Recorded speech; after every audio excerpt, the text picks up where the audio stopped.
Bismillahirrahmanirrahim. Innal hamdalillah nahmaduhu wa nasta'inuhu wa nastaghfiruh wa na'udzu billahi min shururi anfusina wa min sayyiati a'malina. May yahdihillahu fala mudilla lahu wa may yudlil fala hadiya lahu. Sahabat-sahabat, setelah kita memuji dan bersyukur kehadirat Allah Subhanahu wa taala yang Maha Pengasih Maha Penyayang, tak lupa kita pun berselawat dan salam kepada baginda Rasulullah sallallahu alaihi wasallam. Sahabat-sahabat, alhamdulillah kita berjumpa kembali untuk melanjutkan video selanjutnya tentang kisah Nabi Ismail alaihissalam dalam video kali ini. Silakan selamat menyaksikan dan selamat menyimak sahabat-sahabat. Ismail alaihissalam dalam bahasa Arab, alif, sin, mim, alif, ain, ya, dan lam, Ismail, yaitu sekitar 1911 hingga 1779 sebelum Masehi. Beliau adalah seorang nabi dalam kepercayaan agama Islam. Ismail adalah putra dari Nabi Ibrahim dan Hajar, kakak tiri dari Ishak alaihissalam. Ia diangkat menjadi nabi pada tahun 1850 sebelum Masehi. Ia tinggal di Amalek dan berdakwah untuk penduduk Al-Amalek, Bani Jurhum, dan kabilah Yaman. Namanya disebutkan sebanyak 12 kali dalam Al-Quran. Ia meninggal pada tahun 1779 sebelum Masehi di Makkah. Secara tradisional ia dianggap sebagai bapak bangsa Arab, sedangkan menurut Sa'id bin Yahya al-Umawi dalam kitabnya Al-Maghazi menuliskan bahwa Ismail belajar bahasa Arab dari bangsa Arab yang singgah di Mekah dari kalangan di mana ia diutus sebagai nabi. Maka bisa diambil kesimpulan bahwa Ismail bukanlah nenek moyang bangsa Arab. Ismail berasal dari dua kata, dengarkan, istami' dan Tuhan, yaitu ail, ya, yang artinya dengarkan doa kami wahai Tuhan. Ismail bin Ibrahim menikah dengan Imarah binti Sa'id bin Usama bin Aqil al-Maliki. Kemudian ayahnya memerintahkan Ismail untuk menceraikan Imarah, lalu menikah lagi dengan Sayyidah binti Madad bin Amr al-Jurhumi. Pernikahan dengan Meriba dan Malkut diketahui memiliki sejumlah anak, dan hanya ada seorang anak wanita yang bernama Basemat. Menurut Umar bin Abdul Aziz bahwa bangsa Arab Hijaz seluruh nasabnya kembali pada kedua anaknya, Nabit dan Kaisar. Dari istrinya Meriba memiliki anak Kaisar, Nabit, Isbil, Mibsam atau Messi, dan Basemat. Dari Malkut memiliki anak Qaizama, Nabish, Yatur, Tima, Ayar, Masma, Dumah atau Dusa, dan Meisi. Sahabat-sahabat, Nabi Ibrahim yang berhijrah meninggalkan Mesir bersama Sarah, istrinya, dan Hajar. Sayangnya di tempat tujuan di Israel, ia telah membawa pindah juga semua hewan ternaknya dan hartanya miliknya yang telah diperolehnya sebagai hasil usaha dagangannya di Mesir. Al-Bukhari meriwayatkan dari Ibnu Abbas berkata, pertama-tama yang menggunakan strategi stegen ialah Hajar ibu Nabi Ismail, tujuan untuk menyembunyikan kandungannya dari Sarah yang telah lama berkumpul dengan Nabi Ibrahim tetapi belum juga hamil.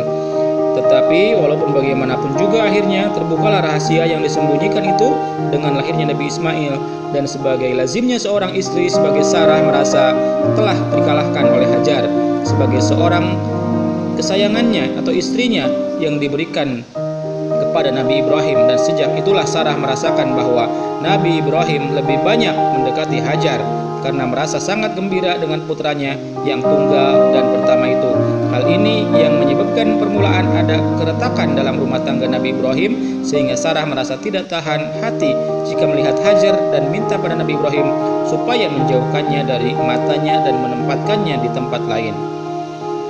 Untuk sesuatu hikmah yang belum diketahui dan disadari oleh Nabi Ibrahim, Allah mewahyukan kepadanya agar keinginan dan permintaan Sarah istrinya dipenuhi, dan dijauhkanlah Ismail bersama Hajar ibunya dan Sarah ke suatu tempat di mana yang ia akan tuju dan di mana Ismail putranya bersama ibunya akan ditempatkan dan kepada siapa akan ditinggalkan. Sahabat-sahabat yang dirahmati Allah Subhanahu wa taala, maka dengan tawakal kepada Allah, berangkatlah Nabi Ibrahim meninggalkan rumah membawa Hajar dan Ismail yang diboncengkan di atas untanya tanpa tempat tujuan yang tertentu. Ia hanya berserah diri kepada Allah yang akan memberi arah kepada binatang tunggangannya. Dan berjalanlah unta Nabi Ibrahim dengan 3 hamba Allah yang berada di atas punggungnya keluar kota, masuk keluar ke lautan pasir dan padang terbuka, di mana terik matahari dengan pedihnya menyengat tubuh dan angin yang kencang menghambur-hamburkan debu-debu pasir. Sahabat-sahabat, setelah berminggu-minggu berada dalam perjalanan jauh yang melelahkan, tibalah Nabi Ibrahim bersama Ismail dan ibunya di Mekah, kota suci di mana Ka'bah didirikan dan menjadi kiblat umat muslim dari seluruh dunia. Di tempat ini, mana Masjidil Haram sekarang berada, berhentilah unta Nabi Ibrahim mengakhiri perjalanannya, dan disitulah ia meninggalkan Hajar bersama putranya dengan hanya dibekali dengan serantang bekal makanan dan minuman, sedangkan keadaan sekitarnya tiada tumbuh-tumbuhan, tiada air mengalir, yang terlihat hanyalah batu dan pasir kering kerontang. Alangkah sedih dan cemasnya Hajar ketika akan ditinggalkan oleh Ibrahim seorang diri bersama dengan anaknya yang masih kecil di tempat yang sunyi senyap dari segala-galanya kecuali batu, gunung, dan pasir. Ia seraya merintih dan menangis, memegang kuat-kuat baju Nabi Ibrahim memohon belas kasihnya. Janganlah ia tinggalkan seorang diri di tempat yang kosong itu.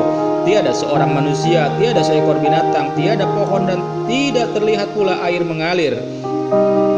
Sedangkan ia masih menanggung beban mengasuh anak yang masih kecil yang masih menyusui. Nabi Ibrahim mendengar keluh kesah Hajar, merasa tidak tega meninggalkannya seorang diri di tempat itu bersama putranya yang sangat disayangi. Akan tetapi ia sadar bahwa apa yang dilakukannya itu adalah kehendak Allah yang tentu mengandung hikmah yang masih terselubung baginya, dan ia sadar pula bahwa Allah akan melindungi Ismail dan ibunya dalam tempat pengasingan itu dari segala kesukaran dan penderitaan. Ia berkata kepada Hajar, bertawakallah kepada Allah yang telah menentukan kehendaknya, percayalah kepada kekuasaannya dan rahmatnya. Dialah yang memerintah aku membawa kamu ke sini, dan dialah yang akan melindungimu dan menyertaimu di tempat yang sunyi ini. Sesungguhnya kalau bukan perintah dan wahyunya, tidak sesekali aku tega meninggalkan kamu di sini seorang diri bersama putraku yang sangat kucintai ini. Percayalah wahai Hajar, bahwa Allah yang Maha Kuasa tidak akan melantarkan kamu berdua tanpa perlindungannya. Rahmat dan berkahnya akan tetap turun di atas kamu untuk selamanya, insya Allah. Mendengar kata-kata Ibrahim itu, segeralah Hajar melepaskan genggamannya pada baju Ibrahim, dan dilepaskannya lah dia menunggang untanya kembali ke Palestina dengan iringan air mata yang bercurahan membasahi tubuh Ismail yang sedang menetek. Sedang Nabi Ibrahim pun tidak dapat menahan air matanya ketika ia turun dari dataran tinggi meninggalkan Makkah menuju kembali ke Palestina, di mana istrinya Sarah sedang menanti. Ia tidak henti-hentinya selama dalam perjalanan kembali memohon kepada Allah perlindungan, rahmat, berkah, serta karunia rizki bagi putra dan ibunya yang ditinggalkan di tempat terasing itu. Ia berkata dalam doanya, wahai Tuhanku, aku telah tempatkan putraku dan anak-anak keturunannya di dekat rumahmu Baitullah, di lembah yang sunyi dari tanaman dan manusia, agar mereka mendirikan salat dan beribadah kepadamu. Jadikanlah hati sebagian manusia cenderung kepada mereka, dan berilah mereka rizki dari buah-buahan yang lezat. Mudah-mudahan mereka bersyukur kepadamu. Sahabat-sahabat yang dirahmati Allah Subhanahu wa taala, suatu hari Hajar pergi berlari tergesa-gesa menuju Bukit Sofa dengan mengharapkan mendapatkan sesuatu yang dapat menolongnya, tetapi hanya batu dan pasir yang didapatnya. Di situ kemudian dari Bukit Sofa ia melihat bayangan air yang mengalir di atas Bukit Marwah, dan larilah ia, berhawaranlah ke tempat itu. Namun ternyata bahwa yang disangkanya air adalah fata morgana, bayangan saja belaka. Dan kembalilah ke Bukit Sofa karena mendengar seakan-akan ada suara yang memanggilnya, tapi gagal dan melesetlah dugaannya. Demikianlah maka karena dorongan keinginan hidupnya dan hidup anaknya yang sangat disayangi, Hajar mondar-mandir berlari sampai 7 kali antara Bukit Sofa dan Marwah, yang pada akhirnya ia duduk termenung merasa capek dan hampir putus asa. Diuraikan bahwa selagi Hajar berada dalam keadaan tidak berdaya dan hampir putus asa kecuali dari rahmat Allah dan pertolongannya, datanglah kepadanya malaikat Jibril. Kemudian diajaklah Hajar mengikutinya pergi ke suatu tempat di mana Jibril menginjakkan telapak kakinya kuat-kuat di atas tanah, dan segeralah memancur dari bekas telapak kaki itu air yang jernih dengan kuasa Allah. Itulah di mana di mata air Zam-Zam. Dia mata air Zam-Zam yang sehingga kini dianggap suci oleh jemaah haji. Berdesakan sekelilingnya untuk mendapatkan setitik atau seteguk air daripadanya, dan karena sejarahnya mata air itu disebut orang injakan Jibril.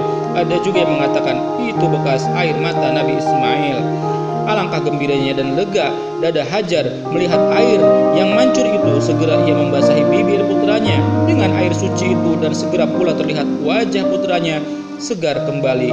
Demikian pula wajah si ibu yang merasa sangat bahagia dengan datangnya mukjizat dari sisi Tuhan yang mengembalikan kesegaran hidup kepadanya dan kepada putranya sesudah dibayang-bayangi oleh bayangan mati kelaparan yang mencekam dada. Sahabat-sahabat, insya Allah kita bersambung di video berikutnya untuk melanjutkan cerita Nabi Ibrahim. Jangan lupa like, komen, dan subscribe, juga untuk menekan tanda loncengnya. Terima kasih sahabat-sahabat. Kita berjumpa di edisi berikutnya kisah Nabi Ismail bersambung.